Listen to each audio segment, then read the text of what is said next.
ನಮಸ್ಕಾರ ಎಲ್ಲರೂ ಸೂಪರ್ ಆಗಿದ್ದೀರಾ ಅಂತ ಅಂದ್ಕೊಂಡಿದ್ದೀನಿ. ಸಾಮಾನ್ಯ ಜ್ಞಾನ ನಾವು 4 ಪಾರ್ಟ್ ಇವಾಗಲೇ ಡಿಸ್ಕಸ್ ಮಾಡ್ಕೊಂಡಿದ್ದೀವಿ. 5ನೇ ಪಾರ್ಟು ನಾವು ಸ್ಟಾರ್ಟ್ ಮಾಡ್ಕೊಳ್ಳೋಣ. ಇದರಲ್ಲೂ ಕೂಡ ಎಕ್ಸ್ಟ್ರಾ ನಾವೇನು ಡಿಸ್ಕಸ್ ಮಾಡ್ಕೊತೀವಿ ಅದನ್ನು ನೋಟ್ ಮಾಡ್ಕೊಂಡಿರಿ, ಇಂಪಾರ್ಟೆಂಟ್ ಆಗಿರುತ್ತೆ. ಡಿಸ್ಕ್ರಿಪ್ಷನಲ್ಲಿ ನಿಮಗೆ ಫೋನ್ ನಂಬರ್ ಇದೆ. ನೀವೇನಾದರೂ ನಿಮಗೆ ಇವೆಲ್ಲ ನೋಟ್ಸು ಮತ್ತು ಬೇರೆ ಎಲ್ಲ PDFs ಬೇಕು ಅಂತಂದರೆ ಆ ನಂಬರ್ಗೆ ಕಾಂಟ್ಯಾಕ್ಟ್ ಮಾಡಿ. ನಮ್ಮ ವಾಟ್ಸಪ್ ಗ್ರೂಪು ಕೂಡ ನೀವು ಜಾಯ್ನ್ ಆಗಿರ್ಬೋದು. ಫಸ್ಟ್ ಕ್ವೆಶ್ಚನ್ ನಾವು ನೋಡ್ಕೊಳ್ಳೋಣ. ಇದು ಬಂದ್ಬಿಟ್ಟು ಸೈನ್ಸಿಗೆ ರಿಲೇಟೆಡು. ಸೈನ್ಸಲ್ಲಿ ನಾವು ನೋಡ್ಕೋಬೇಕು ಅಂತಂದರೆ ಯೂಶ್ವಲಾಗಿ 2 ಥರದ್ದು ಕ್ವೆಶನ್ಸ್ ನಮಗೆ ಕೇಳ್ತಾ ಇರ್ತಾರೆ. ಒಂದು ಬಂದ್ಬಿಟ್ಟು ಸೈನ್ಸ್ ಬೇಸ್ಡು ನಮಗೆ ಕರೆಂಟ್ ಅಫೇರ್ಸ್ ಕೇಳ್ತಾ ಇರ್ತಾರೆ. ಅಂತಂದರೆ ನಮಗೆ ಏನಾದರೂ ಇಸ್ರೋದು ಏನಾದರೂ ಮಿಷನ್ ಇದ್ದರೆ, ಇಲ್ಲಾಂತಂದರೆ ಇಸ್ರೋ ಏನಾದ್ರು ಹೊಸ ಟೆಕ್ನಾಲಜಿ ಏನಾದ್ರು ಯೂಸ್ ಮಾಡ್ಕೊಂಡಿದ್ದರೆ, ನಾಸಾ ಏನಾದ್ರು ಯೂಸ್ ಮಾಡ್ಕೊಂಡಿದ್ದರೆ, DRDO ಎಟ್ಸೆಟ್ರಾ ಈ ಥರದ್ದೆಲ್ಲ ಕ್ವೆಶನ್ಸ್ ಕೇಳ್ತಾ ಇರ್ತಾರೆ.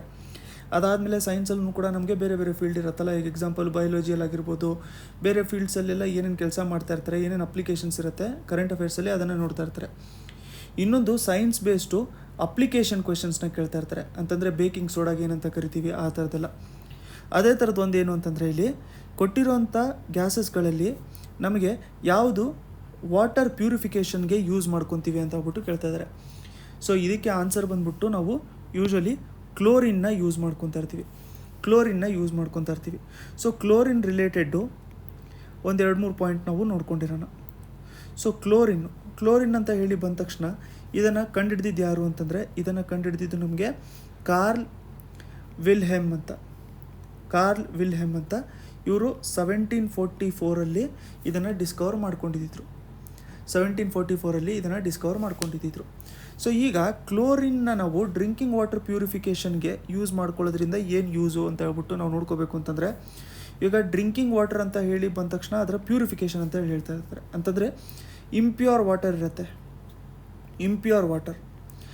ಈಗ ಇಂಪ್ಯೂರ್ ವಾಟರ್ ಅಂತ ಹೇಳಿ ಬಂದ ತಕ್ಷಣ ಯಾಕೆ ಅದನ್ನು ಇಂಪ್ಯೂರ್ ಅಂತ ಕರಿತೀವಿ ಅಂತಂದರೆ, ಕೆಲವೊಂದು ಅದರಲ್ಲಿ ಮೈಕ್ರೋ ಆರ್ಗನಿಸಮ್ಸ್ ಇರುತ್ತೆ.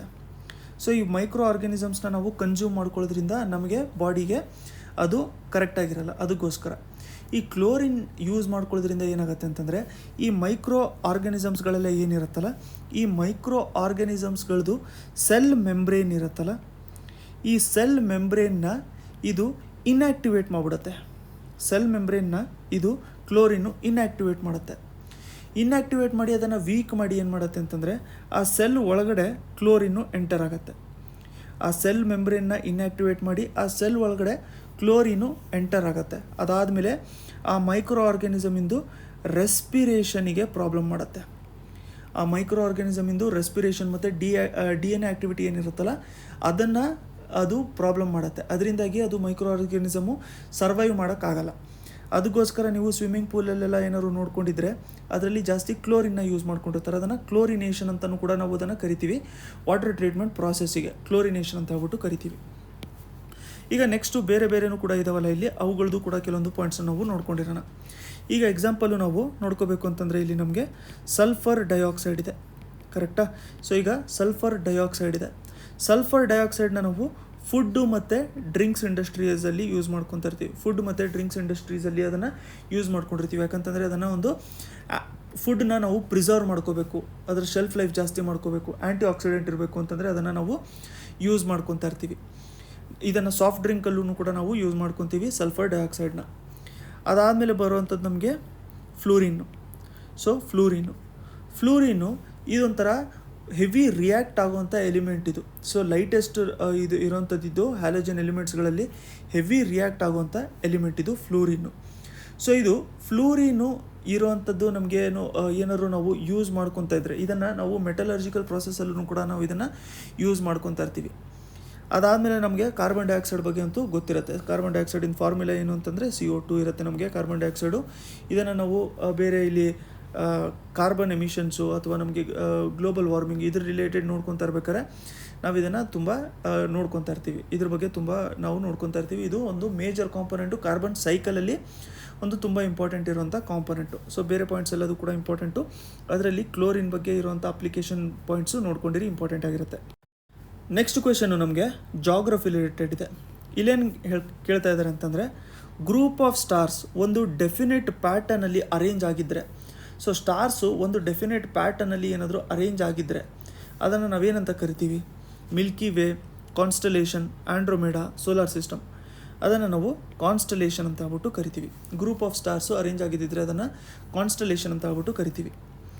ಈಗ ಹಾಗಂತಂದರೆ ಗ್ಯಾಲಕ್ಸೀಸ್ ಅಂತಂದ್ರೆ ಏನು? ಗ್ಯಾಲಕ್ಸೀಸ್ ಅಂತಂದರೆ ಕಲೆಕ್ಷನ್ ಆಫ್ ಸ್ಟಾರ್ಸ್. ಇದು ಕಲೆಕ್ಷನ್ ಆಫ್ ಸ್ಟಾರ್ಸು. ಇದರಲ್ಲಿ ಸ್ಟಾರ್ಸು ಇರುತ್ತೆ, ಡಸ್ಟ್ ಇರುತ್ತೆ, ಗ್ಯಾಸ್ ಇರುತ್ತೆ, ಇವೆಲ್ಲದೂ ಇರುತ್ತೆ. ಅಂತಂದರೆ ಈ ಥರದ್ದು ಸುಮಾರು ಗ್ಯಾಲಕ್ಸೀಸ್ಗಳಿದ್ದಾವೆ ನಮ್ಮ ಯೂನಿವರ್ಸಲ್ಲಿ. ಇದ್ರದ್ದು ಬೇರೆ ಬೇರೆ ಸೈಜ್ ಇರುತ್ತೆ, ಬೇರೆ ಬೇರೆ ಶೇಪ್ ಇರುತ್ತೆ. ಇಲ್ಲಿ ನೋಡಿ, ಇಲ್ಲಿ ಹೇಳ್ತಾ ಇರೋಂಥದ್ದು ಏನು ಅಂತಂದರೆ arranged in a definite pattern. ಒಂದು ಪ್ಯಾಟರ್ನಲ್ಲಿ ಇರುತ್ತೆ. ಬಟ್ ಇವೆಲ್ಲದೂ ಕೂಡ ನಮಗೆ ಒಂದು ಪ್ಯಾಟರ್ನಲ್ಲಿ ಇರಲ್ಲ, ಕ್ಲಸ್ಟರ್ಸಲ್ಲಿ ಇರುತ್ತೆ, ಬೇರೆ ಬೇರೆ ಶೇಪಲ್ಲಿ ಇರುತ್ತೆ. ಈಗ ಎಕ್ಸಾಂಪಲ್ ನಾವು ನೋಡಬೇಕು ಅಂತಂದರೆ ನಮ್ಮ ಸೋಲಾರ್ ಸಿಸ್ಟಮ್ ಇರುವಂಥ ಗ್ಯಾಲಕ್ಸಿ ಬಂದ್ಬಿಟ್ಟು ನಮಗೆ ಮಿಲ್ಕಿ ವೇ ಗ್ಯಾಲಕ್ಸಿ. ಸೊ ಇದಾದಮೇಲೆ ಬಂದ್ಬಿಟ್ಟು ಇನ್ನೊಂದು ನಮಗೆ ನೆಬ್ಯೂಲಾ ಬರುತ್ತೆ. ಇದು ನೆಬ್ಯೂಲಾ ನಾವು ಸ್ಟಾರ್ಸ್ ಫಾರ್ಮೇಷನು NCERT ಸೀರೀಸ್ ನೋಡ್ಕೊಂತ ಇದ್ವಲ್ಲ, ಅದರಲ್ಲಿ ಫಸ್ಟ್ ಅಥವಾ ಸೆಕೆಂಡ್ ಪಾರ್ಟಲ್ಲಿ ನಾವು ನೆಬ್ಯೂಲಾ ಬಗ್ಗೆ ಡಿಸ್ಕಸ್ ಮಾಡ್ಕೊಂಡಿದ್ದೀವಿ. ಇದೇನಂತಂದರೆ ಒಂಥರ ಗ್ಯಾಸ್ ಥರ, ಒಂದು ಕ್ಲೌಡ್ ಗ್ಯಾಸ್ ಥರ ಇರುವಂಥದ್ದು, ಒಂಥರ ಡಸ್ಟ್ ಥರ ಇರುತ್ತೆ ಸ್ಪೇಸಲ್ಲಿ. ಅದೇ ಥರ ನಾವು ಕಾನ್ಸ್ಟಲೇಷನ್ ಅಂತ ನಾವು ನೋಡ್ಕೋಬೇಕು ಅಂತಂದರೆ ಇದೊಂದು ಗ್ರೂಪ್ ಆಫ್ ಸ್ಟಾರ್ಸು, ಬಟ್ ಒಂದು ಪ್ಯಾಟರ್ನಲ್ಲಿರುತ್ತೆ. ಈಗ ಎಕ್ಸಾಂಪಲು ನಿಮಗೆ ಇಲ್ಲಿ ಇಮೇಜಲ್ಲಿ ನೋಡಿಕೊಂಡ್ರೆ ಗೊತ್ತಾಗುತ್ತೆ. ಇಲ್ಲಿ ನೋಡಿ, ಇವೆಲ್ಲದೂ ಕೂಡ ಸ್ಟಾರ್ಸೇ. ಈಗ ಇಲ್ಲಿ ಈ ಕಾನ್ಸ್ಟಲೇಷನ್ ಹೆಸರು ಬಂದ್ಬಿಟ್ಟು ನಮಗೆ ಉರ್ಸಾ ಮೇಜರ್ ಅಂತ ಕರೀತಾರೆ ಅದನ್ನು. ಇಲ್ಲಿ ನೋಡಿ, ಇಲ್ಲಿ ಪ್ರಾಪರಾಗಿ ನಮಗೆ ಸ್ಟಾರ್ಸ್ ಇದ್ದಾವೆ. ಇದೊಂದು ಫಾರ್ಮ್ಯಾಟಲ್ಲೇ ಇದೆ. ಅದೇ ಥರ ನಮಗೆ ಉರ್ಸಾ ಮೈನರು, ಇದು ನೋಡಿ ಡೆಫಿನೆಟ್ ಶೇಪಲ್ಲೇ ಇರುತ್ತೆ ನಮಗೆ. ಸೊ ನಮಗೆ ನಾವು ಸ್ಕೈ ನೋಡಿದಾಗ ಈ ಸ್ಟಾರ್ಸ್ ಒಂದು ಫಾರ್ಮ್ಯಾಟಲ್ಲಿ ಕಾಣ್ತಾ ಇರುತ್ತೆ. ನೆಕ್ಸ್ಟ್ ಬಂದ್ಬಿಟ್ಟು ಇಲ್ಲಿ ಡ್ರಾಕೋ. ಇದೆಲ್ಲದು ಗ್ರೂಪ್ ಆಫ್ ಸ್ಟಾರ್ಸು, ಬಟ್ ಒಂದು ಪ್ಯಾಟರ್ನಲ್ಲಿ ಇದು ಪ್ರೆಸೆಂಟ್ ಇರುತ್ತೆ. ಅದನ್ನು ನಾವು ಏನಂತ ಕರಿತೀವಿ? ಕಾನ್ಸ್ಟಲೇಷನ್ ಅಂತ ಹೇಳ್ಬಿಟ್ಟು ಕರಿತೀವಿ. ಇಲ್ಲಿ ನೋಡಿ, ಸೆಫಿಯಸ್ಸು, ಇವೆಲ್ಲದೂ ಕೂಡ ನಮಗೆ ಕಾನ್ಸ್ಟಲೇಷನ್ನು ಆಗಿರುತ್ತೆ. ಮೇಜರ್ ಕಾನ್ಸ್ಟಲೇಷನ್ ಅಂತ ನಾವು ನೋಡ್ಕೋಬೇಕು ಅಂತಂದರೆ ಇಲ್ಲಿ ಉರ್ಸಾ ಮೇಜರ್ ಇದೆ. ಉರ್ಸಾ ಮೇಜರಿಗೆ ಇನ್ನೊಂದು ಹೆಸರು ಬಂದ್ಬಿಟ್ಟು ಗ್ರೇಟ್ ಬೇರ್ ಅಂತಲೂ ಕೂಡ ಕರೀತಾರೆ.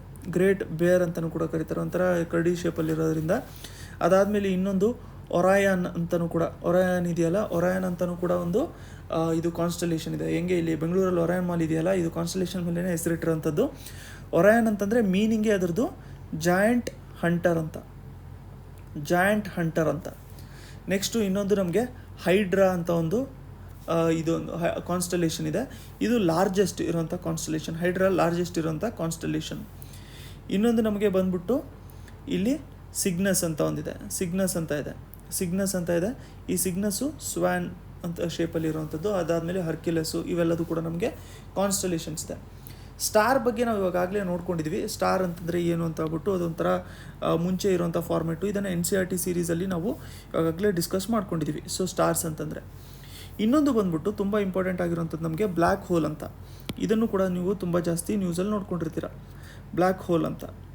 ಸೊ ಬ್ಲ್ಯಾಕ್ ಹೋಲ್ ಅಂತಂದರೆ ಒಂದು ಕಾನ್ಸೆಪ್ಟ್ ಹೆಂಗೆ ನೆನ್ಪಿಟ್ಕೊಂಡಿರ್ಬೇಕು? ಬ್ಲ್ಯಾಕ್ ಹೋಲ್ ಅಂತಂದರೆ ಯಾವುದಾದ್ರೂ ಒಂದು ಪೋರ್ಷನಿಂದ ಲೈಟು ಕೂಡ ಎಸ್ಕೇಪ್ ಆಗೋಕ್ಕಾಗಲಿಲ್ಲ, ಲೈಟ್ಗೂ ಕೂಡ ಎಸ್ಕೇಪ್ ಆಗೋಕ್ಕೆ ಆಗ್ತಾಯಿಲ್ಲ ಅಂತಂದರೆ ಅದನ್ನು ಬ್ಲ್ಯಾಕ್ ಹೋಲ್ ಅಂತ ಹೇಳ್ಬಿಟ್ಟು ಕರಿತೀವಿ. ಸೊ ಇದು ಕಾನ್ಸಂಟ್ರೇಟೆಡ್ ಮ್ಯಾಟರ್ ಇರುತ್ತೆ, ಅಲ್ಲಿ ಗ್ರಾವಿಟಿ ತುಂಬ ಪವರ್ಫುಲ್ ಆಗಿರುತ್ತೆ. ಸೊ ಎಷ್ಟು ಗ್ರಾವಿಟಿ ಇರುತ್ತೆ ಅಂತಂದರೆ ಲೈಟು ಕೂಡ ಅಲ್ಲಿಂದ ಎಸ್ಕೇಪ್ ಆಗೋಕ್ಕಾಗಲ್ಲ, ಅದು ಕೂಡ ಒಳಗಡೆ ಹೋಗ್ಬಿಡುತ್ತೆ. ಅದನ್ನು ನಾವು ಬ್ಲ್ಯಾಕ್ ಹೋಲ್ ಅಂತ ಹೇಳ್ಬಿಟ್ಟು ಕರಿತೀವಿ. ಬ್ಲ್ಯಾಕ್ ಹೋಲ್ ಮೇನು ಇರೋವಂಥದ್ದು ಏನು ಅಂತಂದರೆ, ಒಂದು ಸ್ಟಾರ್ ಸಾಯ್ತಾ ಇದೆ ಅಂತಂದರೆ ಅದು ಬ್ಲ್ಯಾಕ್ ಹೋಲ್ ಅಂತ. ಡೆತ್ ಆಫ್ ಅ ಸ್ಟಾರ್, ಅದನ್ನು ನಾವು ಇಂಡಿಕೇಷನ್ ಏನಂತ ತೊಗೋತೀವಿ ಅಂತಂದರೆ ಅದು ಬ್ಲ್ಯಾಕ್ ಹೋಲ್ ಇದೆ ಅಂತ ಹೇಳ್ಬಿಟ್ಟು ಅದರ ಇಂಡಿಕೇಷನ್ ತೊಗೊಂಡಿರ್ತೀವಿ. ಸೊ ಇದು ಬಿಗ್ಗರ್ ಸ್ಟಾರ್ಸ್ ಇರುತ್ತೆ, ಬರೀ ಅದರ ಮಾಸ್ ಅಷ್ಟೇ ಉಳ್ಕೊಂಡ್ಬಿಟ್ಟಿರುತ್ತೆ ಎಕ್ಸ್ಪ್ಲೋಷನ್ ಆದಮೇಲೆ. ಅದಾದಮೇಲೆ ಏನಾಗುತ್ತೆ ಅಂತಂದರೆ ಅದರ ಲೈಫು ಬ್ಲ್ಯಾಕ್ ಹೋಲಲ್ಲಿ ಎಂಡ್ ಆಗುತ್ತೆ. ಬ್ಲ್ಯಾಕ್ ಹೋಲ್ ಅಂತಂದರೆ ಲೈಟು ಕೂಡ ಅದರಿಂದ ಎಸ್ಕೇಪ್ ಆಗಲ್ಲ ಅಂತ ಹೇಳ್ಬಿಟ್ಟು. ಸೊ ಕಾನ್ಸ್ಟಲೇಷನ್ ಇವೆಲ್ಲದು ಕೂಡ ನಿಮಗೆ ಅರ್ಥ ಆಗಿದೆ ಅಂತ ಹೇಳ್ಬಿಟ್ಟು ಅಂದ್ಕೊಂಡಿದ್ದೀನಿ. Third question, Indian satellite based augmentation system SBAS. ಇದನ್ನು AAI ಮತ್ತು ಇಸ್ರೋ ಡೆವಲಪ್ ಮಾಡಿದೆ. AAI ಅಂತಂದ್ರೇನು? Airport authority of India. ಇದು ಡೆವಲಪ್ ಮಾಡಿರೋಂಥದ್ದು ಏನು ಅಂತಂದರೆ, ಇದು current affairs base question. Answer ಬಂದ್ಬಿಟ್ಟು ಗಗನ್. ಸೊ ಇದು ತುಂಬ ಇಂಪಾರ್ಟೆಂಟ್ ಆಗಿರುತ್ತೆ ನಮಗೆ. ಗಗನ್ ಫುಲ್ ಫಾರ್ಮ್ ಅಂತಂದ್ರೇನು? GPS aided. ಜಿ ಅಂತಂದರೆ Jio augmented navigation. GPS help ಇರುವಂಥದ್ದು ಜಿಯೋ ಏಡೆಡ್ ಆಗ್ಮೆಂಟೆಡ್ ನ್ಯಾವಿಗೇಷನ್ ಅಂತಂದರೆ ನ್ಯಾವಿಗೇಷನಿಗೆ ಹೆಲ್ಪ್ ಆಗುತ್ತೆ. ಸೊ AI ಅಂತಂದರೆ ಇಲ್ಲಿ ನಮಗೆ airport authority of India. So ಏರೋಪ್ಲೇನಿನ ನ್ಯಾವಿಗೇಷನ್ಗೆ ಯೂಸ್ ಆಗುವಂಥದ್ದೊಂದನ್ನು ಡೆವಲಪ್ ಮಾಡ್ಕೊಂಡಿದ್ದಾರೆ. ಇಡೀ ಏಷ್ಯಾ ಪೆಸಿಫಿಕ್ ರೀಜನಲ್ಲಿ ಇಂಡಿಯಾನೇ ಫಸ್ಟ್ ದೇಶ ಇದನ್ನು ಅಚೀವ್ ಮಾಡ್ಕೊಳ್ಳೋದಕ್ಕೆ. ರೀಸೆಂಟಾಗಿ ಇದನ್ನು ಯಾವ ಏರ್ಕ್ರಾಫ್ಟ್ ಯೂಸ್ ಮಾಡ್ಕೊಂಡು ಇದನ್ನು ಲ್ಯಾಂಡ್ ಮಾಡಿತ್ತು ಅಂತಂದರೆ ಅದರ ಹೆಸರು ಬಂದ್ಬಿಟ್ಟು ಇಂಡಿಗೋ. ಇದು ಇಂಪಾರ್ಟೆಂಟ್ ಆಗಿರುತ್ತೆ ನಮಗೆ. ಇಂಡಿಗೋ ಇದನ್ನು ಯೂಸ್ ಮಾಡ್ಕೊಂಡಿತ್ತು ಅಂತ ಹೇಳ್ಬಿಟ್ಟು. ಸೊ ಇಂಡಿಗೋ ಏರ್ಕ್ರಾಫ್ಟು ಈ ಇನ್ಸ್ಟ್ರೂಮೆಂಟು ಏನು ಅಪ್ರೋಚ್ ಇದೆಯಲ್ಲ ಇದನ್ನು ಯೂಸ್ ಮಾಡಿಕೊಂಡು ಜಿಯೋ ಸರ್ವಿಸಸ್ನ ಯೂಸ್ ಮಾಡಿಕೊಂಡು ಲ್ಯಾಂಡಿಂಗ್ ಎಲ್ಲ ಮಾಡ್ಕೊಂಡಿದ್ರು ಅಂತ. ಸೊ ಇದರ ಅಪ್ಲಿಕೇಶನ್ ಏನು, ಇವಾಗೇನು ಲ್ಯಾಂಡಿಂಗ್ ಮಾಡೋಕ್ಕಾಗ್ತಿಲ್ವಾ, ಇದರ ಅಪ್ಲಿಕೇಶನ್ ಏನು ಅಂತಂದರೆ ಯಾವಾಗಾದರೂ ಫ್ಲಡ್ಸು ಅಥವಾ ಬೇರೆ ಅರ್ತ್ಕ್ವೇಕು ಈ ಥರ ನ್ಯಾಚುರಲ್ ಡಿಸಾಸ್ಟರ್ ಬರ್ತಾ ಇರುತ್ತಲ್ಲ ಆ ಟೈಮಲ್ಲಿ ಅಫೆಕ್ಟೆಡ್ ಪೀಪಲಿಗೆ ಇದು ಮೆಸೇಜಸ್ ಕಳ್ಸೋದಕ್ಕೆ ಹೆಲ್ಪ್ ಆಗ್ತಾ ಇರತ್ತೆ. ಸೊ ಇದೊಂದು ಇಂಪಾರ್ಟೆಂಟ್ ಫೀಚರು, ಗಗನ್ ಅಂತ ಹೇಳ್ಬಿಟ್ಟು ನೆನ್ಪಿಟ್ಕೊಂಡಿರಿ. ನೆಕ್ಸ್ಟು ಬಂದ್ಬಿಟ್ಟು ನಮಗೆ ನ್ಯಾಷನಲ್ ಪೆನ್ಷನ್ ಸ್ಕೀಮ್ ಅಂತ ಇದೆ. ಸೊ ನೀವೆಲ್ಲ ಕೇಳಿರ್ಬೇಕು ಇವಾಗಲೇ, pension scheme, national pension scheme. ಇದನ್ನು ಯಾರು ರೆಗ್ಯುಲೇಟ್ ಮಾಡ್ತಾ ಇರೋದು ಅಂತ ಕೇಳಿದ್ರೆ ಇದಕ್ಕೆ ಆನ್ಸರ್ ಬಂದ್ಬಿಟ್ಟು ನಮಗೆ PFRDA. PFRDA ಇದನ್ನು ರೆಗ್ಯುಲೇಟ್ ಮಾಡ್ತಾ ಇದೆ. ಏನು PFRDA? PFRDA ಅಂತಂದರೆ ಏನು? Pension fund regulatory and development authority. Pension fund regulatory and development authority. So ಇದು ನೋಡಿ ರಿಜಿಸ್ಟರ್ ಮಾಡ್ಕೊಂಡಿರೋಂಥದ್ದು 18 ಇಯರ್ಸಿಂದ 70 ಇಯರ್ಸ್ ಇರೋವರೆಗೂ ಏಜ್ ಅವ್ರು ಇರೋರೆಲ್ಲರೂ ಕೂಡ ಇದಕ್ಕೆ ಎಲಿಜಿಬಲ್ ಆಗಿರ್ತಾರೆ. ಮೋಸ್ಟ್ ಇಂಪಾರ್ಟೆಂಟ್ ಪಾಯಿಂಟ್ ಏನು ಅಂತಂದರೆ ಪ್ರೈವೇಟ್ ಇಂಡಿವಿಜುವಲ್ಸು ಕೂಡ ಆಪ್ಟ್ ಮಾಡ್ಕೋಬೋದು ಈ ಸ್ಕೀಮಿಗೆ. ಇದು important. National pension scheme 2004 start ಆಗಿರೋಂಥದ್ದು, January 2004 ಸ್ಟಾರ್ಟ್ ಆಗಿರೋಂಥದ್ದು. ಇದರ ಇಂಪ್ಲಿಮೆಂಟೇಷನು ಮತ್ತು ರೆಗ್ಯುಲೇಷನು ಎರಡನ್ನೂ ಕೂಡ PFRDA ನೋಡ್ಕೊಳ್ತಾ ಇರುತ್ತೆ. ನೆಕ್ಸ್ಟು ಇಲ್ಲೊಂದು ನಬಾರ್ಡ್ ಅಂತ ಇದೆ. ಸೊ ನಬಾರ್ಡ್ ಅಂತ ಹೇಳಿ ಬಂದ ತಕ್ಷಣ ನೀವೇನು ನೆನ್ಪಿಟ್ಕೊಂಡಿರ್ಬೇಕು ಅಂತಂದರೆ ಅಗ್ರಿಕಲ್ಚರ್ ಮತ್ತು ರೂರಲ್ ಡೆವಲಪ್ಮೆಂಟ್. ಅಗ್ರಿಕಲ್ಚರ್ ಮತ್ತು ರೂರಲ್ ಡೆವಲಪ್ಮೆಂಟಿಗೆ ಒಂದು ನ್ಯಾಷನಲ್ ಬ್ಯಾಂಕ್. ಸೊ ಒಂದು ಟಾಪ್ ಬ್ಯಾಂಕ್ ಇದು ಅಗ್ರಿಕಲ್ಚರ್ ಮತ್ತು ರೂರಲ್ ಡೆವಲಪ್ಮೆಂಟ್ನ ಪ್ರಮೋಟ್ ಮಾಡ್ಕೊಳ್ಳೋದಕ್ಕೆ. ಇದೊಂದು ಸ್ಟ್ಯಾಚ್ಯೂಟರಿ ಬಾಡಿ ನಬಾರ್ಡ್ ಅನ್ನೋದು. ಸೊ ಇದನ್ನು ನೆನ್ಪಿಟ್ಕೊಂಡಿರಿ. ಇದು ಅಗ್ರಿಕಲ್ಚರ್ ಮತ್ತು ರೂರಲ್ ಡೆವಲಪ್ಮೆಂಟ್ಗೋಸ್ಕರ ಮಾಡ್ತಾ ಇರುತ್ತೆ. ಸ್ಕಿಲ್ ಡೆವಲಪ್ಮೆಂಟು ಕೂಡ ಇದು ನೋಡ್ಕೊತಾ ಇರುತ್ತೆ. ನೆಕ್ಸ್ಟ್ ಕ್ವೆಶನು, ಹಟ್ಟಿ ಕಮ್ಯುನಿಟಿ. ಈ ಹಟ್ಟಿ ಕಮ್ಯುನಿಟಿ ಇದೆಯಲ್ಲ ಇದು ಯಾವ ಸ್ಟೇಟಿಗೆ ಬಿಲಾಂಗ್ ಆಗುತ್ತೆ ಅಂತ ಹೇಳ್ಬಿಟ್ಟು ಕೇಳ್ತಾ ಇದ್ದಾರೆ. ಆಪ್ಷನ್ಸ್ ನೋಡಿ, ಪ್ರಾಪರಾಗಿ ಇಲ್ಲಿ almost north, south, is to, west ಆ ಥರ ಇರೋವಂಥದ್ದು. ಅಂತಂದರೆ ಮಣಿಪುರ್ ಅಂತಂದರೆ ನಮಗೆ ಇಲ್ಲಿದೆ, ನಾರ್ತ್ ಅಂತಂದರೆ ನಮಗೆ ಹಿಮಾಚಲ್ ಪ್ರದೇಶಲ್ಲಿದೆ, ಸೌತ್ ಅಂತಂದರೆ ಇಲ್ಲಿ ಕೇರಳ ಇದೆ, ನಮಗೆ ಇಲ್ಲಿ ವೆಸ್ಟ್ ಅಂತಂದರೆ ಇಲ್ಲಿ ಗುಜರಾತ್ ಇದೆ. ಇದರಲ್ಲಿ ಯಾವ ಕಮ್ಯುನಿಟಿ ಯಾವ ಸ್ಟೇಟಿಗೆ ಬಿಲಾಂಗ್ ಆಗುತ್ತೆ ಅಂತಂದರೆ ಹಿಮಾಚಲ್ ಪ್ರದೇಶ್. ಯಾಕೆ ಈ ಥರ ಎಕ್ಸ್ಟ್ರೀಮ್ ಆಪ್ಷನ್ ಕೊಟ್ಟಿರೋಂಥದ್ದು ಅಂತಂದರೆ ಇಲ್ಲಿ ಉತ್ತರಾಖಂಡ್ ಅಂತ ಕೇಳಿದ್ರು ಅಂತ ಅಂದ್ಕೊಳ್ಳಿ, ಆವಾಗಲೂ ಕೂಡ ಅದಕ್ಕೂ ಕೂಡ ಬಿಲಾಂಗ್ ಆಗುತ್ತೆ ಹಟ್ಟಿ ಕಮ್ಯುನಿಟಿ. ನೋಡಿ ಕಮ್ಯುನಿಟಿ ಅಂತ ಬಂದ್ಬಿಟ್ಟು ಅದು ಒಂದು ರೀಜನ್ಗೆ ಸ್ಪೆಸಿಫಿಕ್ ಆಗಿರುತ್ತೆ ಅಂತಲ್ಲ. ಅಕಸ್ಮಾತ್ ಒಂದು ರೀಜನ್ಗೆ ಸ್ಪೆಸಿಫಿಕ್ ಆಗಿತ್ತು ಅಂತ ಅಂದ್ಕೊಳ್ಳಿ. ಈಗ ಎಕ್ಸಾಂಪಲ್ ಇಷ್ಟು ದೊಡ್ಡದು ಒಂದು ಸ್ಟೇಟ್ ಇದೆ ಈಗ ಸದ್ಯಕ್ಕೆ, ಸರಿ, ಇದರಲ್ಲೇ ಇಲ್ಲೊಂದು ಕಮ್ಯುನಿಟಿ ಬಿಲಾಂಗ್ ಆಗಿದೆ. ನೆಕ್ಸ್ಟು ಫ್ಯೂಚರಲ್ಲಿ ಈ ಸ್ಟೇಟ್ ಏನಾದ್ರು ಡಿವೈಡ್ ಆಯಿತು, ಆ ಟೈಮಲ್ಲಿ ಈ ಕಮ್ಯುನಿಟಿ ಈ ಸ್ಟೇಟಲ್ಲೂ ಕೂಡ ಇರುತ್ತೆ ಮತ್ತು ಈ ಸ್ಟೇಟಲ್ಲೂ ಕೂಡ ಇರುತ್ತೆ. ಅದೇ ಥರ ಹಿಮಾಚಲ್ ಪ್ರದೇಶ್ ಆಗಿರೋವಂಥದ್ದು ನಮಗೆ ಉತ್ತರಾಖಂಡ್ ರೀಜನಿಂದ ಏನಿರ್ತಲ್ಲ ಅಲ್ಲಿಂದ ಎಕ್ಸ್ಟೆನ್ಷನ್ ಆಗಿರೋವಂಥದ್ದು. ಸೊ ಯಾಕೆ ನ್ಯೂಸಲ್ಲಿತ್ತು ಇದು ಅಂತಂದರೆ ಹಟ್ಟಿ ಕಮ್ಯುನಿಟಿ. ಈ ಹಟ್ಟಿ ಕಮ್ಯುನಿಟಿ ಈ ಉತ್ತರಾಖಂಡ್ ರೀಜನಲ್ಲಿ ಇರಬೇಕಾದ್ರೆ ಅವ್ರಿಗೆ ಶೆಡ್ಯೂಲ್ಡ್ ಟ್ರೈಬಿಂದು ಸ್ಟೇಟಸ್ ಕೊಟ್ಟಿದ್ರು. ಈಗ ಶೆಡ್ಯೂಲ್ ಕಾಸ್ಟು ಶೆಡ್ಯೂಲ್ ಟ್ರೈಬಿನ ಸ್ಟೇಟಸ್ ಏನು ಕೊಟ್ಟಿರ್ತಾರಲ್ಲ ಆವಾಗ ನಿಮಗೆಲ್ಲರಿಗೂ ಗೊತ್ತಿರೋಂಗೆ ಬೇರೆ ಬೇರೆ ಎಜುಕೇಷನ್ ಮತ್ತು ಜಾಬ್ ಬೆನಿಫಿಟ್ಸ್ ಇರುತ್ತೆ. ಸೊ ಶೆಡ್ಯೂಲ್ ಟ್ರೈಬ್ ಸ್ಟೇಟಸ್ಸು ಕೂಡ ಇವರಿಗೆ ಕೊಟ್ಟಿದ್ರು ಉತ್ತರಾಖಂಡಲ್ಲಿ ಇರಬೇಕಾರೆ. ಬಟ್ ಏನಾಯಿತು ಅಂತಂದರೆ 1967 ಆದಮೇಲೆ ಇಲ್ಲೇನು ಜಾಸರ್ ಬಾವರ್ ಅಂತ ಒಂದು ರೀಜನ್ ಇತ್ತಲ್ಲ ಉತ್ತರಾಖಂಡಲ್ಲಿ, ಅಲ್ಲಿನ ಕಲ್ಚರಲ್ ಸಿಮಿಲಾರಿಟೀಸಿಂದ ಹೇಳ್ಬಿಟ್ಟು ಇವ್ರು ಡಿವೈಡ್ ಆದಾಗ ಇಲ್ಲಿ ಹಿಮಾಚಲ್ ಪ್ರದೇಶಗೂ ಕೂಡ ಇವರು ಎಂಟರ್ ಆಗಿದ್ದರು.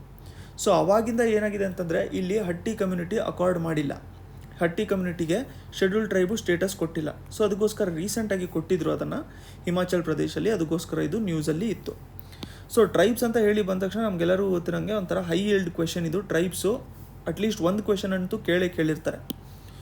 ಅದರಲ್ಲಿ ಮೋಸ್ಟ್ ಇಂಪಾರ್ಟೆಂಟ್ ಪೋರ್ಷನ್ ಏನು ಅಂತಂದರೆ ಒಂದ್ಸರಿ ನಾವು ನೋಡ್ಕೊಳೋಣ. ತುಂಬ ಇಂಪಾರ್ಟೆಂಟ್ ಇರುವಂಥ ಟ್ರೈಬ್ಸ್ ನಾವು ನೋಡ್ಕೋಬೇಕು ಅಂತಂದರೆ ಎಲ್ಲರೂ ಕೂಡ ನೋಡಿ ಅಲ್ಲಿ ಇಲ್ಲಿ ಡಿವೈಡ್ ಆಗಿರ್ತಾರೆ. ಬಟ್ ಯೂಶ್ವಲಾಗಿ ನೀವು ಏನಾದ್ರು ರಿವಿಷನ್ ಮಾಡಬೇಕು ಅಂತಂದರೆ ನಮ್ಮ ಕರ್ನಾಟಕ ಟ್ರೈಬ್ಸ್ನ ನೀವು ನೋಡ್ಕೊಂಡಿರಿ ಮತ್ತು ಆಂಧ್ರ ಪ್ರದೇಶ ತೆಲಂಗಾಣ ರೀಜನಿನ ಟ್ರೈಬ್ಸ್ನ ನೋಡ್ಕೊಂಡಿರಿ. ಯಾಕೆ ಆಂಧ್ರ ಪ್ರದೇಶ ತೆಲಂಗಾಣ ಅಂತಂದರೆ ಮುಂಚೆನೇ ಹೇಳಿರೋಂಗೆ ಕೆಲವೊಂದು ಇಲ್ಲೇ ಬೇಸ್ ಆಗಿದ್ದು ಡಿವೈಡ್ ಆಗಿರುತ್ತೆ. ಅದಕ್ಕಿಂತ ಇಂಪಾರ್ಟೆಂಟು ಅಂತಂದರೆ ನಮಗೆ ನಾರ್ತ್ ಈಸ್ಟಲ್ಲಿ ಬರುವಂಥ ಟ್ರೈಬ್ಸು, ನಾರ್ತ್ ಈಸ್ಟಲ್ಲಿ ಇರೋವಂಥ ಟ್ರೈಬ್ಸು. ಒಂದು ನಿಮಿಷ, ಓಕೆ. ಸೊ ನಾರ್ತ್ ಈಸ್ಟಲ್ಲಿ ಇರೋವಂಥ ಟ್ರೈಬ್ಸ್ನ ನಾವು ಒಂದ್ಸರಿ ನೋಡ್ಕೋಬೇಕು ಅಂತಂದರೆ ಇಲ್ಲಿ ನೋಡಿ ಇವೆಲ್ಲ ಟ್ರೈಬ್ಸು ಇಂಪಾರ್ಟೆಂಟು, ಎಲ್ಲದೂ ಕೂಡ ಇಂಪಾರ್ಟೆಂಟ್. ಇದನ್ನೊಂದು ಸ್ಕ್ರೀನ್ಶಾಟ್ ಹೊಡ್ಕೊಂಡ್ಬಿಟ್ಟಿರಿ. ಒಂದ್ಸರಿ ನಾವು ನೋಡ್ಕೋಬೇಕು ಅಂತಂದರೆ ಅರುಣಾಚಲ್ ಪ್ರದೇಶಲ್ಲಿ ನಮಗೆ ದಾಫ್ಲಾ, ಕ್ಯಾಂಪ್ತಿ, ಸಿಂಗ್ಫೋ, ಆದಿ, ನಿಶಿ. ಅಸ್ಸಾಮಲ್ಲಿ ಬೋರೋ, ಕಾಚಾರಿ, ಮಿಕಿರ್ ಇದನ್ನು ಕೇಳಿದ್ದಾರೆ. ಲಲುಂಗ್, ದಿಮಾಸ, ಹಮರ್, ಹಜಾಂಗ್. ಮಣಿಪುರಲ್ಲಿ ನಾಗಾ ಮತ್ತು ಕುಕಿ. ಮೇಘಾಲಯ ಇರುವಂಥದ್ದೇ ನಿಮಗೆ ಸ್ಟೇಟ್ ನೋಡ್ಕೋಬೇಕು ಅಂತಂದರೆ ಈ ಥರ 3 ಡಿವೈಡ್ ಮಾಡ್ಬೋದು. ಗಾರೋ, ಖಾಸಿ, ಜೈಂತಿಯಾ ಇವೆಲ್ಲ ಹಿಲ್ಸ್ ಹೆಸರು ಕೂಡ. ಸೊ ಆ ಹಿಲ್ಸಲ್ಲಿ ಬೇಸ್ ಆಗಿರುವಂಥ ಟ್ರೈಬ್ಸು ಗಾರೋ, ಖಾಸಿ ಮತ್ತು ಜೈಂತಿಯಾ ಮೇಘಾಲಯ. ಮಿಜೋರಾಮಲ್ಲಿ ನಮಗೆ ಲುಸೈ, ಕುಕಿ, ಗಾರೋ ಇಲ್ಲೂ ಇದ್ದಾರೆ ನೋಡಿ, ಖಾಸಿ ಇಲ್ಲೂ ಇದ್ದಾರೆ, ಜೈಂತಿಯಾ ಇಲ್ಲೂ ಇದ್ದಾರೆ, ಮಿಕಿರ್ ಇಲ್ಲೂ ಇದ್ದಾರೆ. ಮಿಕಿರ್ ನಾವಿಲ್ಲಿ ಅಸ್ಸಾಮಲ್ಲೂ ಕೂಡ ನೋಡ್ಕೊಂಡಿದ್ದೀವಿ ನೋಡಿ. ಅಸ್ಸಾಮು ಬಿಗ್ಗೆಸ್ಟ್ ಸ್ಟೇಟ್ ಇರುವಂಥದ್ದು ನಮಗೆ ನಾರ್ತ್ ಈಸ್ಟಲ್ಲಿ. ಮತ್ತು ಪ್ರತಿಯೊಂದು ನಾರ್ತ್ ಈಸ್ಟ್ 7 ಸಿಸ್ಟರ್ ಸ್ಟೇಟ್ಸ್ ಅಂತ ಏನು ಕರಿತೀವಲ್ಲ, ಅದರಲ್ಲಿ 6 ಸ್ಟೇಟ್ಸು ಎಲ್ಲರೂ ಕೂಡ ಅಸ್ಸಾಮಿಗೆ ಅದು ಟಚ್ ಆಗುತ್ತೆ. ಸೊ ಅದಕ್ಕೆ ಯೂಶ್ವಲಾಗಿ ಅಸ್ಸಾಮು ಮತ್ತು ಸರೌಂಡಿಂಗ್ ಸ್ಟೇಟ್ಸಲ್ಲಿ ಇರುವಂಥದ್ರಲ್ಲಿ ಈ ಟ್ರೈಬ್ಸು ಕೂಡ ಶೇರ್ ಮಾಡ್ಕೊತಾ ಇರ್ತಾರೆ. ನೆಕ್ಸ್ಟು ನಾಗಾಲ್ಯಾಂಡಲ್ಲಿ ನಾವು ನೋಡಬೇಕು ಅಂತಾರೆ ನಾಗಾ, ಮತ್ತು ಇಲ್ಲಿ ಕುಕಿ, ಮಿಕಿರ್, ಗಾರೋ ಇಲ್ಲೂ ಬರ್ತಾರೆ ನೋಡಿ. ಸಿಕ್ಕಿಮಲ್ಲಿ ನಾವು ನೋಡ್ಕೋಬೇಕು ಅಂತಂದರೆ ಭೂತಿಯಾ ಮತ್ತು ಲೇಪ್ಚಾ. ಮೋಸ್ಟ್ ರಿಪೀಟೆಡ್ ಕ್ವೆಶನ್ ಇದು, ಭೂತಿಯಾ ಮತ್ತು ಲೇಪ್ಚಾ ಸಿಕ್ಕಿಮು. ತ್ರಿಪುರ ಅಲ್ಲಿ ನಮಗೆ ಚಾಕ್ಮಾ ಮತ್ತು ಗಾರೋ, ಖಾಸಿ, ಕುಕಿ, ಲುಸೈ, ಲಿಯಾಂಗ್, ಸಂತಲ್ ಇಂಪಾರ್ಟೆಂಟ್ ಆಗಿರುತ್ತೆ. ಸೊ ಕೆಲವೊಂದು ಟ್ರೈಬ್ಸ್ ನೋಡಿ ಸ್ಪೆಸಿಫಿಕ್ಕಾಗಿ, ಈಗ ಅರುಣಾಚಲಲ್ಲಿ ದಫ್ಲಾ. ಅದೇ ಥರ ನಾವು ನೋಡ್ಕೋಬೇಕು ಅಂತಂದರೆ ಇಲ್ಲಿ ಗಾರೋ, ಖಾಸಿ, ಜೈಂತಿಯಾ ಬೇಸಿಕಲಿ ಬಂದ್ಬಿಟ್ಟು ನಮಗೆ ಮೇಘಾಲಯ. ಗಾರೋ, ಖಾಸಿ, ಜೈಂತಿಯಾ ಅಂತ ಹೇಳಿ ಕೊಟ್ಟಾಗ ಆಪ್ಷನಲ್ಲಿ ಮೇಘಾಲಯ, ಮಿಜೋರಾಮು ಇವು ಎರಡೂ ಒಂದೇ ಸರಿ ಕೊಟ್ಟಿರಲ್ಲ. ಮೇಘಾಲಯ ಕೊಟ್ಟಿದ್ರೆ ಮಿಜೋರಾಮ್ ಕೊಟ್ಟಿರಲ್ಲ. ಸೊ ಆ ಥರ ನೀವು ಎಲಿಮಿನೇಟ್ ಮಾಡು ಕೂಡ ನೀವು ಆನ್ಸರ್ ಮಾಡ್ಕೊಂಡಿರ್ಬೋದು. ಸೊ ಇದನ್ನು ನೋಟ್ ಮಾಡ್ಕೊಂಡಿರಿ, ಇಂಪಾರ್ಟೆಂಟ್ ಆಗಿರುತ್ತೆ. ಇದನ್ನು ಇಲ್ಲೇ ಇಟ್ಟಿರ್ತೀನಿ, ಸ್ಕ್ರೀನ್ಶಾಟ್ ಬೇಕು ಅಂತಂದರೆ ಹೊಡ್ಕೊಂಡ್ಬಿಟ್ಟಿರಿ ಇದನ್ನು. ಸೊ ನೆನ್ನೆ ಡಿಸ್ಕಸ್ ಮಾಡ್ಕೊಂಡಿರೋಂಥ MCQsಗಳಲ್ಲಿ ಇದೊಂದು ಇಂಪಾರ್ಟೆಂಟ್ ಇರೋವಂಥದ್ದಿದೆ. ಸೊ ಇದನ್ನು ನಾವು ನೋಡ್ಕೊಂಡಿದ್ದೀವಿ. ಟಿ ವಿಯಲ್ಲಿ ಯೂಸ್ ಮಾಡ್ಕೊಳ್ಳೋವಂಥದ್ದು ಎಲೆಕ್ಟ್ರೋಮ್ಯಾಗ್ನೆಟಿಕ್ ರೇಡಿಯೇಷನ್ ಯಾವುದು? Infrared, UV, visible light, none of the above. ಏನು ಆನ್ಸರ್ ಅಂತ ಹೇಳ್ಬಿಟ್ಟು ಕಮೆಂಟ್ ಸೆಕ್ಷನಲ್ಲಿ ಕಮೆಂಟ್ ಮಾಡಿರಿ.